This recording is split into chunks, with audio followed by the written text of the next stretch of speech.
I look and feel like an asshole today. I'm still sick, obviously, and I just got back from my appointment. So this is, like I said, this is my 4 weeks on T video since I'm like 4 or 5 days behind getting my shot today. I was supposed to have gotten it on Friday, but I was still on a train on Friday, so whatever. For those of you just tuning in, I go to the Callen-Lorde Community Health Center in New York City, and they have a free choice cross-gender hormone therapy thing. The transgender services are like, go in, you talk to them, you say, yes, I know what I'm doing, yes, I want hormones, and they say, fill out the dotted line, and they go, here you go, your first shot. And then if you want, you get, like, they schedule you an appointment with a psychologist, and then you can go if you want to, but you don't have to. So all that work I did with getting a therapist and a letter for recommendation and all that, I didn't need. So, yeah, if you live anywhere, like, if you live in, like, anywhere in New York, New Jersey, and you can get on some public transit and go into New York City to Callen-Lorde, do it. I have to take a whole day off and go in there, and it's worth it, because I am poor and my appointments are dirt cheap. Anyway, this is my 4th week, my 3rd injection.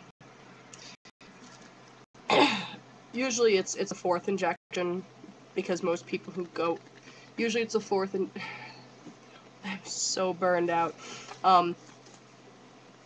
Most people who go in and get their first injection done, and, you know, the nurses just do the injection because people are like, oh, I want my hormones, or whatever. The very first injection, I was like, you guys gotta show me how to do this so I don't have to haul my ass all the way back out here. And they're like, wow, people never ask that on their first appointment, but sure, we can do that. So this was my 3rd injection today, and you have to do 3 injection lessons in which they do the injection for you and show you how to do it. They walk you through doing the injection and you do it, and then you have to show them that you know how to do the injection. You have to show them that you know how to do the injection and do it for yourself. So you get injected once, and you self-inject twice. Once is guided, and once you have to show them you know what you're doing, and they sign off, and they write you a prescription for your needles and your syringes, and you can, like, do it from home from then on. So now I get to do it at home. So in 2 weeks, when I'm doing my 6th week on testosterone video, I'll do a 2nd video that shows how they taught me to self-inject. For those of you guys who don't have, like, doctors who will teach you how to do it. So what I came back with today was,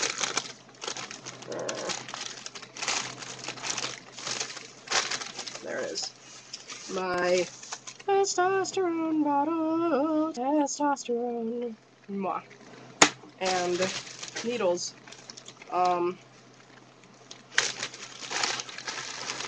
My dose is 1/2 milliliter every 2 weeks, which is, I think, 50 milligrams. It's like a half or a quarter dose or something.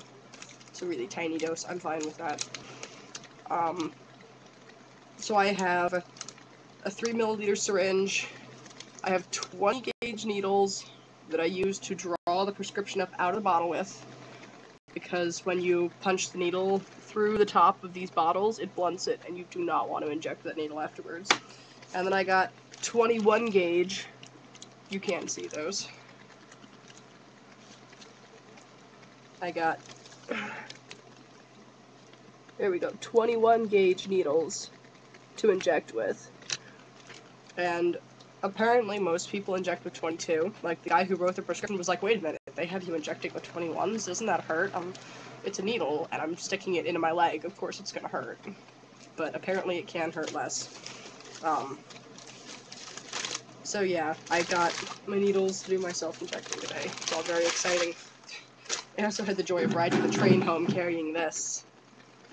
Like the biohazard sign, it's a sharps container. They actually gave me a sharps container. That's pretty cool. I guess they didn't seem content that I was going to use a giant empty vinegar jar for holding my used needles in.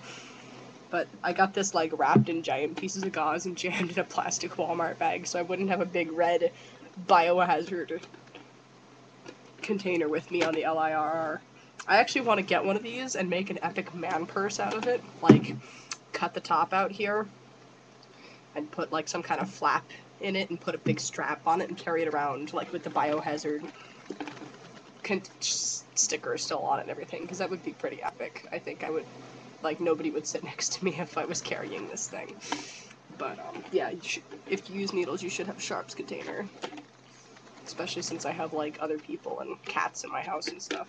I don't want shit getting into your used needles. So this is, like, my bag with all my shit in it, including my prescription bottle and my box that my prescription came in. Oh, look, here's a cat.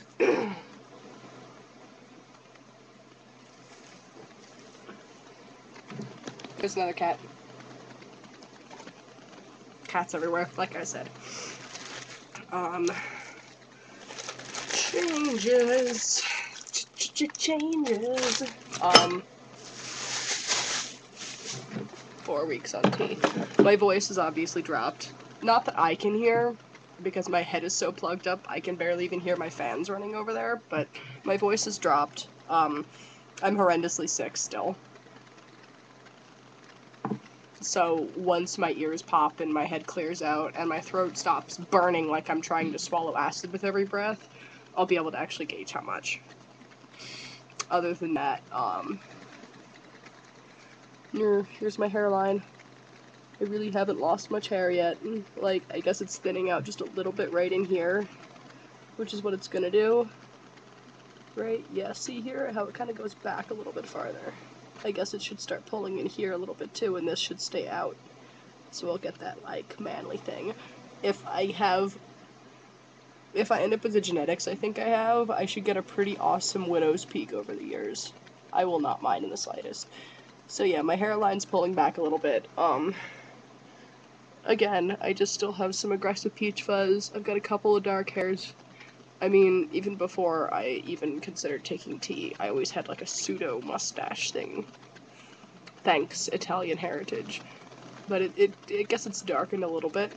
My happy trail has gotten a little bit darker, which is kind of cool. But again, that was always there before, this big string of dark, curly, nasty hairs. There's a cat. There's a cat everywhere. A cat. I have had so many tea congestions today, don't mind me fucking around. No excess body hair anywhere else. My armpit hair hasn't, like, crawled and tried to envelop my chest or anything. I'm not growing ass hair. I checked. I'm not getting leg hair. I'm not getting extra pubic hair or anything. This hair, other than, like, right in there where I showed you, none of the rest of this is coming out. It's still thick as a bitch. I wasn't losing much at all in the shower compared to what I used to, like when I starved myself.